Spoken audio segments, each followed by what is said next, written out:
La guerre du Vietnam vue par des Afro-Américains.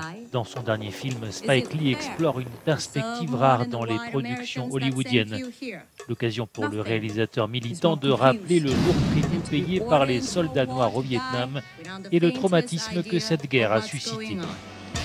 Spike Lee n'était alors qu'un jeune adolescent. La guerre du Vietnam, dit-il, est la première guerre à avoir été diffusée dans les foyers américains et je regardais ces informations. Dans ce film, je reviens donc sur des choses que j'ai vécues. J'étais alors suffisamment grand pour comprendre ce qu'il se passait.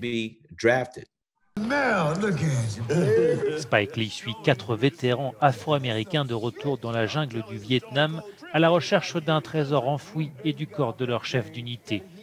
Son film fait inévitablement écho aux manifestations contre le racisme aux États-Unis après la mort de George Floyd.